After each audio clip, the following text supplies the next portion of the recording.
Oh, I Welcome need to. back to No Ticket Backwards. We are discussing moving forward and creating the life you want, even when you feel like you're too old to do it. I've middle age is a weird time, and I imagine that every time, it just probably gets more weird as you get older. Because I'm too old for that now. We have Fiona with us. She is working on cooking up some pickling stuff.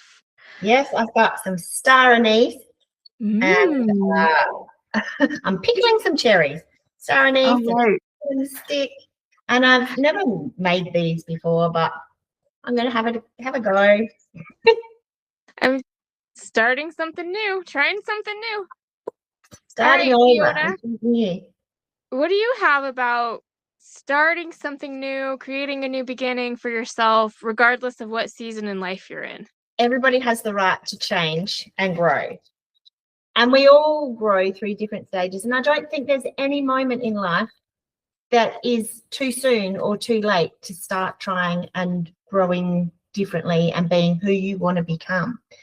Because when you are who you want to become, you're a happier person for everybody to enjoy, including yourself. So, yeah, how about that? Does that sound like a good thing to talk about? I think that sounds like a great thing to talk about. I don't know how many. 3, 1, 2, 3. What would you say is just a really good rule to help or idea, something that you can say, some tidbit of advice for somebody who's starting over, who feels like they're too old for that shit now, but here they are. When you're too old for that shit and here you are, change. But it's got to be changing from the inside. You've got to do some of the change. And I know that when I first heard that, I thought, bugger off. No, it's everybody else's fault. But really, once you have started changing on the inside, the right people will start coming to you. The right circumstances will start coming to you.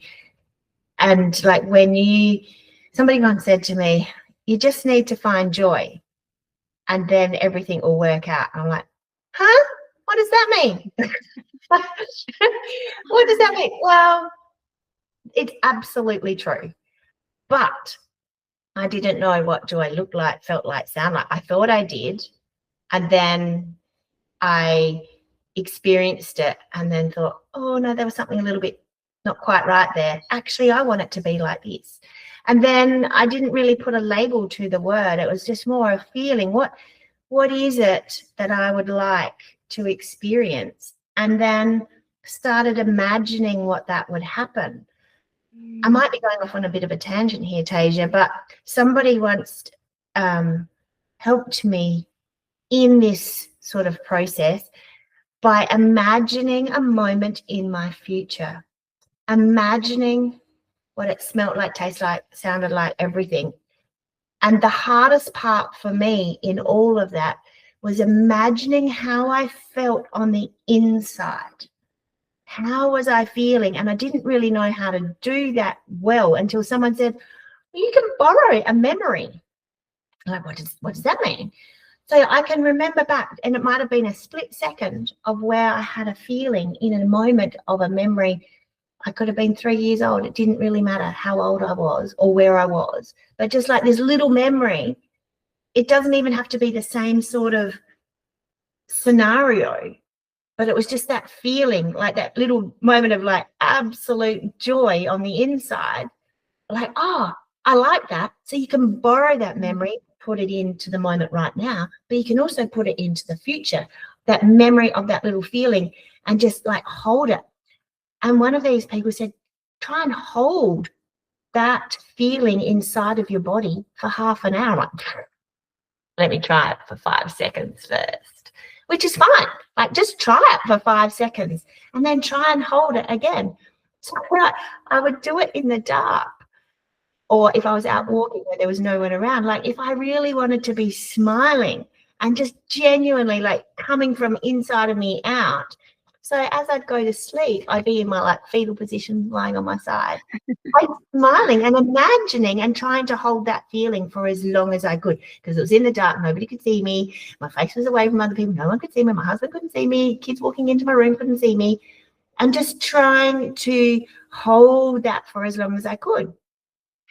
But I think what happened is it kind of a little bit like another topic that we talked about, that cellular stuff, like all the cells in my body started to know what it felt like, that vibration, that vibe of being so genuinely happy in that moment. And I don't know if happy is the right word, joy, but whatever that the right word is to describe the feeling that was going on inside of me.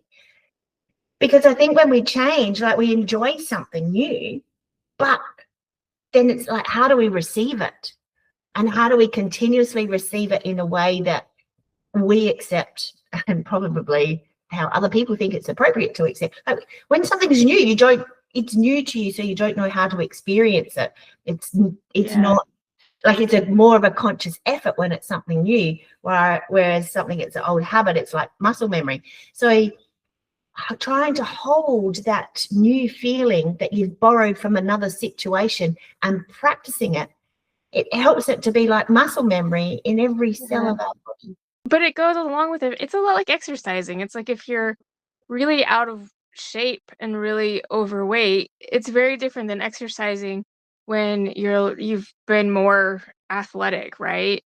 But it's just like if you start and you continue, you'll see results. And I noticed that because there was moments when I had no hope. I couldn't conjure a feeling to feel good no matter what, and now I can. And I know that I've had growth because I can conjure those feelings. Speaking of new experiences, what is that pickle juice gonna taste like? I'm so curious. The cherries with the pickling. It's got apple cider vinegar, but I also want to put some red wine vinegar in it. So I'm adapting and modifying the recipe anyway. So I'm going to do half and half. I'm just trying to do my maths on that. And it says to put sugar,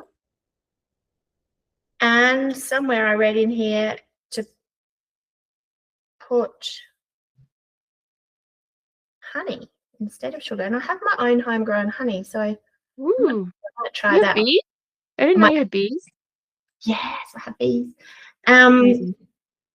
But maybe for this version, I'm just going to put the sugar. So it has apple cider vinegar, and I'm going to put red wine as half, sugar, water, cinnamon stick, cloves, cardamom pods, and star anise. That sounds good. Sounds I'm really good. give that a go, because I'd like it as a dessert thing, but I don't want it to be sour, because most pickled cherries I come across have used this sort. So yeah.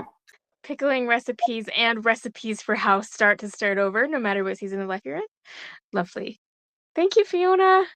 If you like this and this content speaks to your soul, we have a whole playlist for you. Feel free to subscribe and make use of what we have as a resource for yourself. Absolutely. Bye.